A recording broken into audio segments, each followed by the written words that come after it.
Okay, so it is currently 9:30 p.m. I completely forgot to film earlier today when I usually do because I fully thought it was Saturday and not Friday for a good 4 or 5 hours into the day.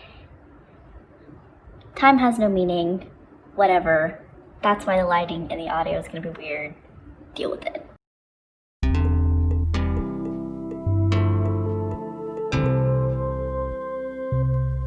So, the current economy is built on the exploitation of BIPOC, women, and the environment. The rich pad their pockets, and billions are left behind with stagnant wages, toxic pollution, and increased risk of climate change-induced natural disasters.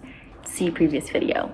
Entrenched systemic inequality exacerbates this issue, making it more difficult for frontline communities to adapt and cope. We need to transition from an economy built on exploitation and fossil fuels to one driven by dignified work and clean energy. Tackling the twin crises of inequality and climate change means dismantling the system of exploitative white supremacy and rebuilding equitably. Anyone familiar with the policy proposals of degrowth or the Green New Deal knows that this requires a massive, expensive global infrastructure overhaul. Retrofitting buildings for efficiency, investing in public transportation and renewable energy grids. Depending on who you ask and what you include, you'll get pretty widely varying estimates on how much it will cost. But somewhere in the tens to hundreds of trillions of dollars is not unreasonable. So with that in mind, let's talk about money.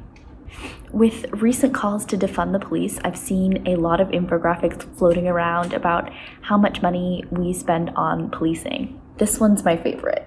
The NYPD spends $6 billion per year on policing 8.4 million people. That's the same amount Ukraine spends on military to protect 40 million people. The LAPD spends $1.7 billion per year on policing 3.9 million people, which is the same amount North Korea spends on its military for 25.5 million people. The Chicago PD also spends $1.7 billion, but on only 2.3 million people, the same amount as Iraq spends for 28.4 million people. You can see the numbers comparing Houston and Uganda, Philadelphia and Venezuela. And it's not like whoever made this is comparing huge cities with peaceful countries. These are all countries that have faced a lot of violence and turmoil in recent years. Heck, North Korea is trying to make nukes on that budget. Speaking of spending an unimaginable amount of money on unjustified violence, the United States military budget for 2019 was $732 billion. That's more than China, India, Russia, Saudi Arabia, France, Germany, the UK, Japan, South Korea, and Brazil combined. So, okay, just for fun, for me personally, let's say that the US spends the same amount per capita on military as the UK. That would bring our military budget down to $346 billion. Still ridiculous, but a little less than half the current budget. That leaves us with $386 billion to work with.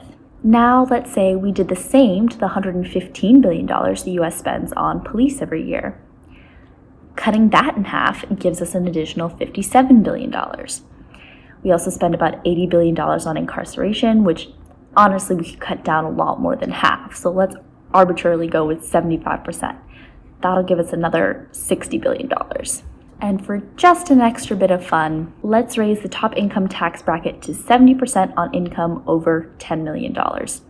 That'll give us another $40 billion, give or take. So 386 plus 60 plus 40, that gets us to about $486 billion. 386 plus 57 plus 60 plus 40, that gets us about $543 billion.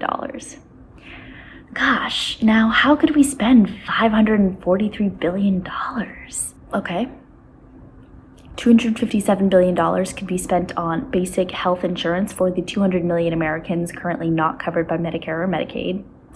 $153 billion for universal basic income for every American. $30 billion to ensure free college or vocational training for every citizen.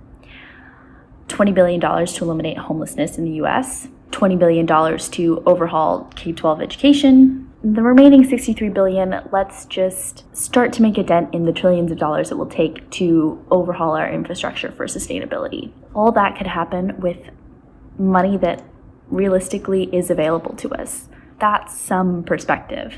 But wait, that top income bracket seems unfair. We don't want Kylie Jenner to have to give up any more of her not quite $1 billion fortune. Let's focus on the 400 wealthiest families in the US who collectively own $3 trillion. That's more than the bottom 60% of America combined. Actually, silly me. The richest 3 families have the same amount of wealth as the bottom 50%. The other 397 are weak sauce. But let's include them, just to make them feel special.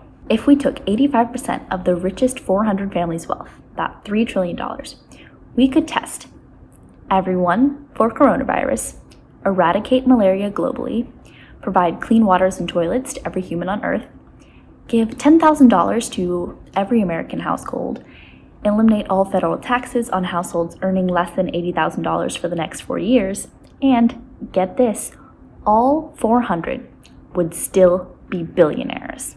Quick disclaimer, I'm going to be honest with you, I took a lot of these numbers from random infographics on websites on the internet without doing a whole lot of research to verify them.